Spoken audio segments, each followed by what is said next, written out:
Il n'a pas d'explosif, pas de chemise de fragmentation pour projeter des éclats, pas d'onde de choc. Il ne fait pas exploser la cible. Il l'efface en quelque sorte, simplement en le percutant. Il frappe la menace avec une telle force que la seule énergie cinétique transforme le missile ennemi en un nuage de poussière et de débris métalliques qui tombent. Détecté, décidé et intercepté rapidement. Parce que lorsque vous défendez une bande de terre étroite, vous n'avez pas le luxe d'une défense en profondeur. Vous l'interceptez en plein vol ou vous ne l'interceptez pas du tout. Ce système spécifique occupe une place plutôt étrange. Pendant des années, les gens se sont demandé pourquoi il avait même été construit. Pourquoi en avez-vous besoin alors qu'Israël, le pays dont nous parlons aujourd'hui, possède déjà le célèbre dôme de fer? Il y a aussi la question de savoir pourquoi son premier tir en situation de combat en 2018 s'est terminé par un échec étrange et déroutant. Et pourquoi, des années plus tard, le ministère de la Défense israélien a-t-il déclaré que ce système spécifique était responsable de l'interception de missiles balistiques tirés depuis l'Iran? Voici la fronde de David, la couche intermédiaire d'un bouclier qui doit fonctionner, même lorsqu'il est en infériorité numérique. Qu'est-ce que la fronde? Très bien, pour comprendre cette machine, il faut d'abord comprendre la philosophie qui la sous-tend. On entend souvent parler du dôme de fer d'Israël, mais ce n'est qu'une pièce du puzzle entier. Les défenses antimissiles d'Israël, ce n'est pas un seul bouclier, c'est en fait un gâteau avec de nombreuses couches. À la base du gâteau, vous avez le dôme de fer qui gère les menaces à très courte portée, et tout en haut, pratiquement dans l'espace, vous avez le système Arrow qui s'occupe des missiles balistiques à longue portée. Et à terme, il y aura un système laser appelé Iron Beam. Mais juste là, au centre, comblant l'écart, il y a la fronde de David. Officiellement, la fronde de David est conçue pour intercepter des roquettes de gros calibre, des missiles balistiques à courte portée et d'autres menaces en constante évolution. Mais cette position intermédiaire est en réalité la plus difficile, et voici pourquoi. Les menaces dans cette catégorie sont trop rapides et trop lourdes pour que des intercepteurs bon marché à courte portée puissent les gérer de manière fiable. Mais il y en a aussi beaucoup trop pour gaspiller vos énormes missiles capables d'aller dans l'espace, qui coûtent des millions de dollars. Vous avez affaire à des cibles capables de manœuvrer, de voler à basse altitude pour se cacher des radars, ou d'arriver en salve mixte conçue pour tromper l'ordinateur. Et voilà le truc. La fronde de David n'a pas été conçue uniquement pour abattre des roquettes. En 2024, des rapports ont fait état de son interception d'un missile sol-air. C'est un missile conçu pour détruire des avions qui a été détruit par un missile conçu pour détruire des missiles. Nous reviendrons sur cette situation confuse plus tard. L'écart. D'accord, alors pourquoi le dôme de fer n'a-t-il pas suffi? Et pour répondre à cette question, il faut examiner ce vide. Si vous tracez une carte de la couverture défensive, le dôme de fer protège une ville ou une base spécifique contre des roquettes tirées depuis une distance relativement proche. Le système Arrow protège tout le pays contre des missiles tirés à des centaines ou des milliers de kilomètres. Mais entre les deux, il y avait un vide entre les deux. C'était cet entre-deux compliqué. Nous parlons de menaces ayant une portée d'environ 100 à 200 km. Israël fait face à des menaces de roquettes depuis des décennies, mais la nature de cette menace a radicalement changé après la guerre du Golfe en 1991. Les menaces ont cessé d'être simplement des poteaux téléphoniques volants, de simples tubes métalliques non guidés remplis d'explosifs qui suivaient une trajectoire prévisible. Si une roquette n'est pas guidée, vous pouvez calculer où elle va atterrir presque instantanément. Si elle va tomber dans un champ vide, il n'est même pas nécessaire de tenter de l'intercepter. Mais la menace de moyenne portée est d'une toute autre nature. On parle ici de roquettes de gros calibre, plus grandes, plus lourdes, et qui volent beaucoup plus loin. Des missiles balistiques à courte portée, qui arrivent selon une trajectoire très plongeante et à grande vitesse, et même des missiles de croisière et des drones capables de changer de direction. Maintenant, le dôme de fer est vraiment une technologie incroyable, mais lui demander d'arrêter un missile balistique lourd et guidé, c'est comme essayer d'arrêter une balle avec les mains. Ça va pas marcher. Il faut quelque chose de plus rapide, avec une plus grande portée et une intelligence supérieure. C'est pourquoi, dès 2006, le développement de la fronde de David a commencé. Mais ce n'était pas seulement un projet israélien, c'était un véritable méga-projet dans le sens où il a nécessité une coopération internationale. Il a été développé dans le cadre d'un effort binational entre Rafael Advanced Defense Systems d'Israël et le géant américain Raytheon. Cela impliquait un financement et un soutien aux essais de la part de l'Agence américaine de défense antimissile. Il ne construisait pas simplement un nouveau missile, il construisait un système de systèmes. On ne peut pas se contenter d'avoir un missile rapide. Il faut un radar capable de détecter ces menaces spécifiques, un centre de gestion de combat capable de prendre des décisions de vie ou de mort en quelques millisecondes, et un lanceur capable de placer l'intercepteur au bon endroit dans le ciel. Alors comment construit-on un robot capable de repérer une cible manœuvrante à 80 km, de la poursuivre et de la toucher en plein vol, en collision directe? Eh bien, tout commence par une paire d'yeux. Origine. Lorsque ce projet a commencé, il portait un nom tout droit sorti de Harry Potter, une baguette magique. Finalement, ils ont opté pour quelque chose de plus évocateur, la fronde de David. La référence est évidente, c'est l'histoire biblique du faible qui abat un géant d'un seul tir précis. Mais en termes d'ingénierie moderne, le nom convient parfaitement car il décrit exactement ce que fait le système. Il ne repose pas sur la force brute, il repose simplement sur la vitesse et une précision incroyable. Le partenariat avec Raytheon est important car il change l'échelle de ce qui est possible. Il ne s'agissait pas simplement d'acheter du matériel, c'était un co-développement. Vous aviez des lignes de financement américaines et une capacité industrielle américaine, fusionnant avec les exigences de combat israéliennes. Au milieu des années 2010, le système entrait dans sa phase d'essai. Entre 2012 et 2015, ils ont mené une série de tests d'interception intensifs dans le désert du Negev. Le radar devait repérer un missile factice servant de cible. Le système de gestion de combat doit calculer une trajectoire en temps réel, et le lanceur doit tirer un missile stunner pour l'intercepter à un point précis dans le ciel. Si l'un de ces éléments échoue ne serait-ce qu'une fraction de seconde, tout l'ensemble est un échec. Mais ce ne fut pas un échec. À la fin de 2015, le système a été remis à l'armée de l'air israélienne. Et en avril 2017, lors d'une cérémonie à la base aérienne de Hatzor, la fronde de David a été officiellement déclarée opérationnelle. Le ruban a été coupé, les écrans ont été allumés. L'écart semblait apparemment comblé. Mais être opérationnel sur le papier et être prêt pour la guerre, ce n'est pas la même chose. Donc, avant de parler de ses débuts au combat, qui, spoiler, ont été un peu chaotiques, nous devons regarder sous le capot. Comment ce truc fonctionne-t-il ? Derrière chaque méga projet se cache un investissement massif, ce qui nous amène au sponsor d'aujourd'hui, Mintos, une plateforme d'investissement où vous pouvez commencer à investir avec seulement 50 €. Mais avant de vous en dire plus, démystifions 2 idées reçues courantes sur l'investissement. Mythe numéro 1. Les actions sont le seul moyen de faire croître régulièrement votre épargne. Eh bien, les actions sont volatiles. L'indice américain S&P 500 subit de fortes baisses chaque année et en 2025, il a chuté de près de 19% avant de se redresser. Cela peut être stressant et amener de nombreux investisseurs à faire des erreurs coûteuses dictées par l'émotion. Mythe numéro 2. Les actifs à revenus fixes sont complexes et inadaptés aux investisseurs ordinaires. En réalité, investir dans le revenu fixe est plus simple que vous ne le pensez. Le marché européen des investissements alternatifs de détail a presque doublé en seulement 5 ans. C'est là que Mintos entre en jeu. Mintos est une plateforme facile à utiliser qui vous permet d'investir dans des prêts, des obligations et de l'immobilier en seulement quelques clics. L'objectif est simple, gagner un revenu régulier sans dépendre des fluctuations du marché boursier et répartissez les risques. Les prêts sur Mintos ont offert un rendement net annuel moyen de 8,8% depuis 2015, ce qui est supérieur à un compte d'épargne. Mintos a été fondé en 2014 et compte plus de 700 000 investisseurs à travers l'Europe, gérant plus de 800 millions d'euros d'actifs pour les investisseurs. Commencez à investir avec seulement 50 € et optez pour une gestion entièrement automatisée ou prenez le contrôle total. Pour recevoir un bonus de bienvenue exclusif, scannez le QR code ou cliquez sur le lien dans la description. Commencez à investir dès aujourd'hui avec Mintos. Comment ça fonctionne ? D'accord, pour comprendre la fronde de David, il faut arrêter de la voir comme une batterie de missiles. C'est pas une batterie de missiles, comme on l'a dit. C'est un système de systèmes. C'est essentiellement 3 éléments qui fonctionnent ensemble en parfaite synchronisation. Les yeux, le cerveau, le poing. Commençons par les yeux. Le radar utilisé pour la fronde de David est le ELM 2084, fabriqué par Elta. C'est un radar AESA, c'est-à-dire un réseau à balayage électronique actif. Un radar plus ancien, c'est un peu comme un phare. C'est un faisceau lumineux qui balaie en tournant, et il ne peut voir que ce que la lumière éclaire à ce moment précis. Si le faisceau pointe vers le nord, il ne sait pas ce qui se passe au sud. L'ELM 2084 ressemble plutôt à l'œil composé d'une mouche. Il est composé de centaines de petits modules d'émission-réception qui peuvent orienter le faisceau radar électroniquement sans déplacer physiquement d'antenne. Il peut scruter efficacement des dizaines de directions à la fois. Il peut suivre une cible tout en recherchant simultanément de nouvelles cibles et en guidant un missile vers une troisième.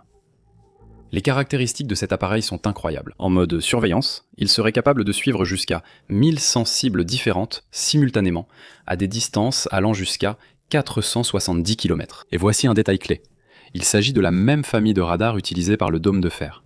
Cela signifie qu'il ne s'agit pas seulement de systèmes séparés. Ils fonctionnent tous ensemble. Ils parlent le même langage, si vous voulez. Ensuite, vous avez le cerveau. Il s'agit du centre de gestion de combat, qui porte le surnom étrange d'amande dorée. C'est un conteneur rempli de serveurs et d'écrans développé par Elisra. Son rôle est de prendre ce flot chaotique de données provenant du radar, 1100 objets volants, et de les filtrer instantanément. Est-ce un oiseau ? Est-ce un avion ? Est-ce un avion de chasse allié ?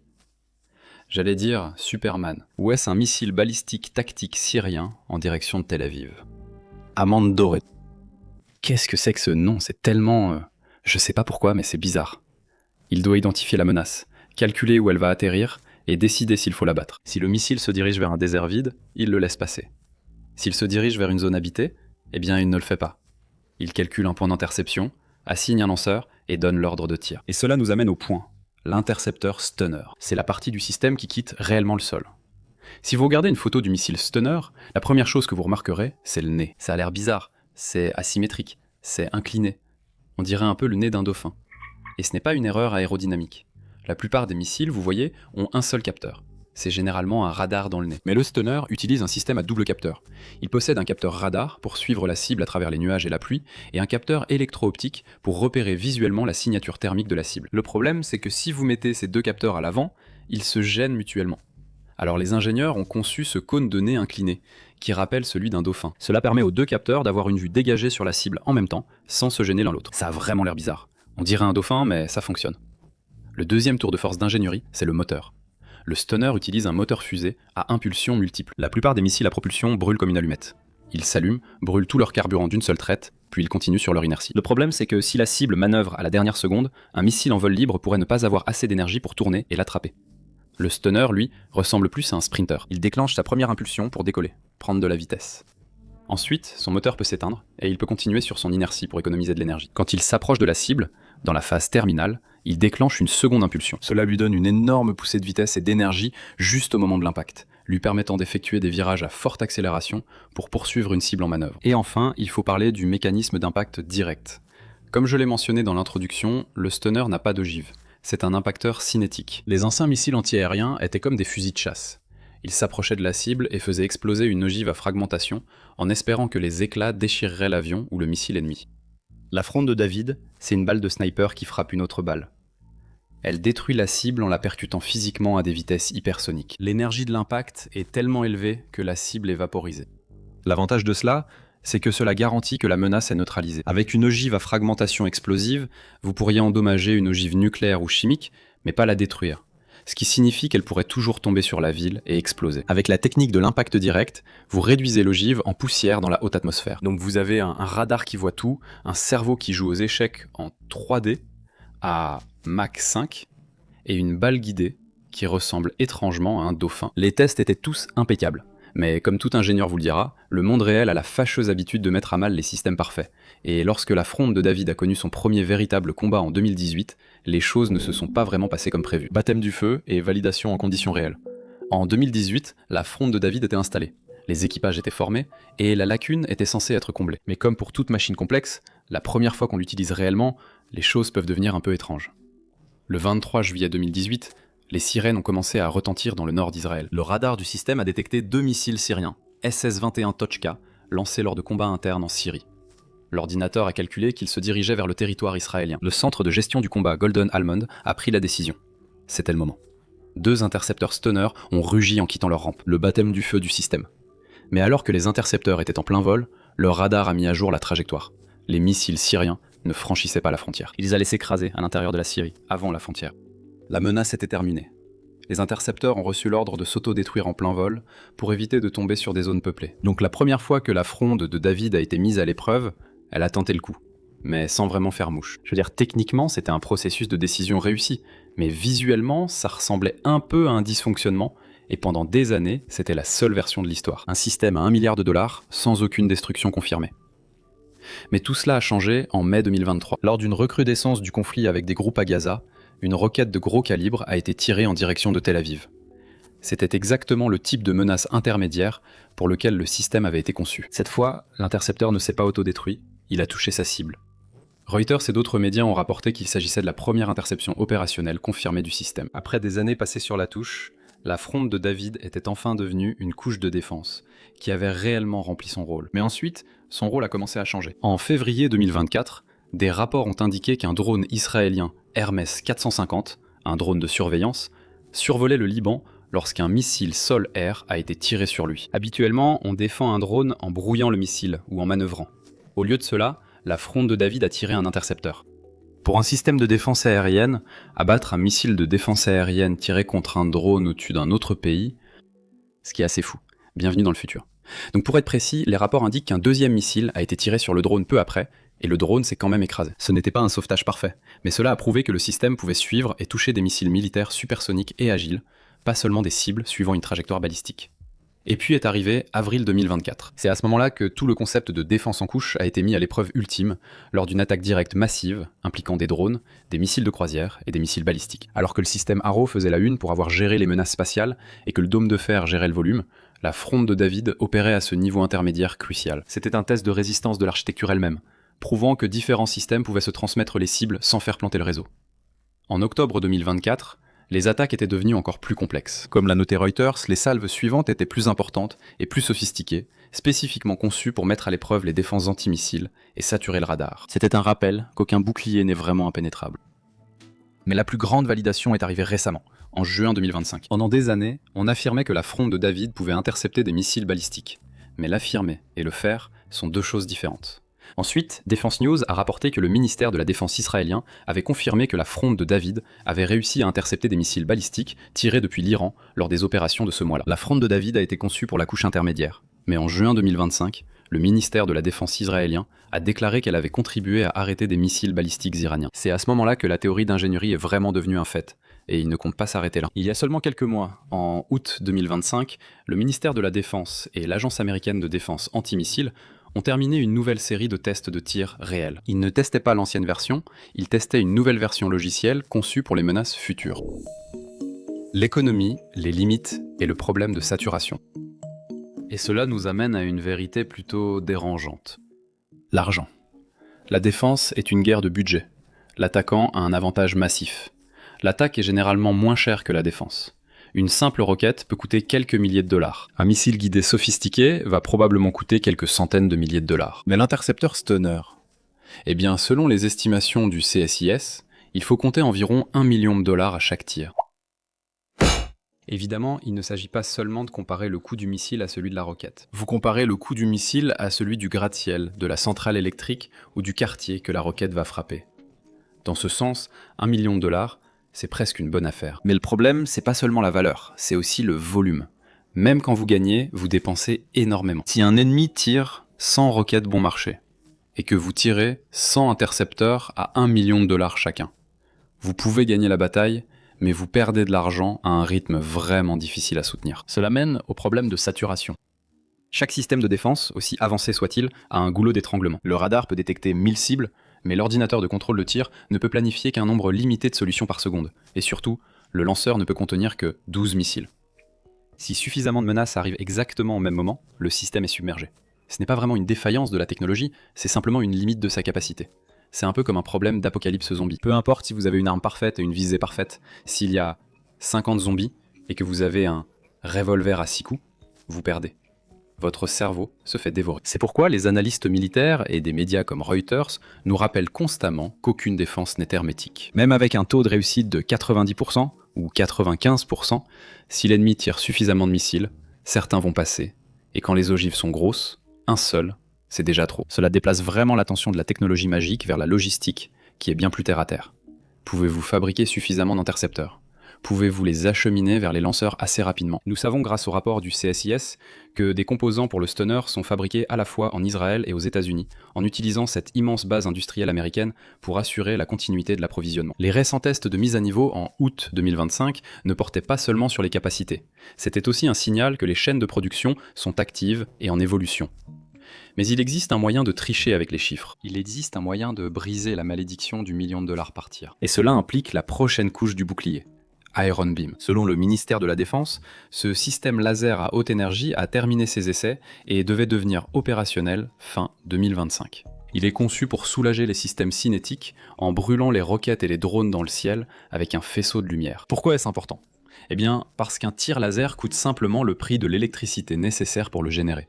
On parle ici de quelques dollars, pas de milliards de dollars. C'est une grande différence. Mais c'est un sujet pour une autre vidéo. L'exportation et ce qui vient ensuite. Donc pendant longtemps, la fronde de David était une anomalie unique, un système construit par Israël, pour Israël, avec l'aide de l'Amérique. Il semblait destiné à rester au Moyen-Orient, mais ensuite la géopolitique a changé et le système est devenu mondial. Dès que la Finlande a rejoint l'OTAN, elle avait besoin rapidement d'une solution de défense aérienne à haute altitude. Ils ont examiné le marché et ils n'ont pas choisi un système européen ni un système purement américain. Ils ont choisi la fronde de David. Cela a fait des gros titres. Acheter quelques radars, c'est une chose, mais miser la défense aérienne nationale, le bouclier qui protège votre capitale, sur un modèle étranger, c'en est une autre. Et c'est la forme ultime de validation dans le monde réel. L'accord aurait une valeur d'environ 316 millions d'euros. Mais le détail intéressant se trouve dans les clauses en petits caractères. La demande de devis de la Finlande exigeait spécifiquement un système capable d'intercepter des cibles à une altitude minimale de 15 000 mètres. Il voulait quelque chose qui puisse atteindre de grandes hauteurs et éliminer les menaces dans l'air raréfié de la haute atmosphère.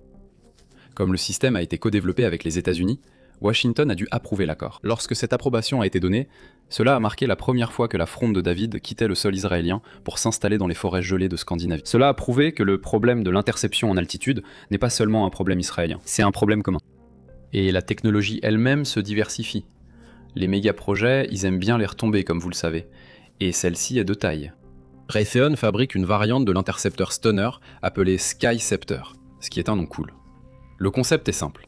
Prenez le véhicule d'interception au nez de dauphin incroyablement avancé de la fronde de David et adaptez-le pour qu'il devienne un module moins coûteux pour d'autres batteries de défense aérienne comme le système Patriot. L'idée est d'offrir cette précision d'interception par impact direct sans le prix exorbitant des intercepteurs les plus haut de gamme. Cela transforme le Stunner d'un missile israélien spécifique en une plateforme technologique mondiale. Mais l'histoire principale ne concerne pas les ventes, il s'agit d'évolution. Un système de défense n'est jamais vraiment terminé. Si vous arrêtez de le mettre à niveau, il devient obsolète en 5 ans, peut-être. C'est pourquoi les essais de tir réels, en août 2025, étaient si importants. Ils ne vérifiaient pas seulement si le missile fonctionnait toujours, ils simulaient des menaces qui n'existent même pas encore en grand nombre. Ils mènent la guerre de 2030, aujourd'hui, pour ne pas la perdre demain. Très bien, alors, où cela nous mène-t-il ? La fronde de David a commencé comme un projet pour combler un vide, cette partie intermédiaire gênante entre le dôme de fer à courte portée et le système Arrow, capable d'opérer dans l'espace. C'est une machine en 3 parties. Un radar qui voit comme une mouche, un cerveau qui décide comme un joueur d'échecs, et un missile qui frappe comme un train de marchandises. Mais souvenez-vous de ce laser dont nous avons parlé, qui coûte des dollars au lieu de millions. Ce système, Iron Beam, se prépare à entrer en service, et pourrait bien bouleverser à jamais la courbe des coûts de la défense antimissile. Un faisceau de lumière pourrait-il vraiment remplacer un missile guidé ? Eh bien, comme je l'ai dit plus tôt, ce sera pour une autre vidéo. Merci d'avoir regardé.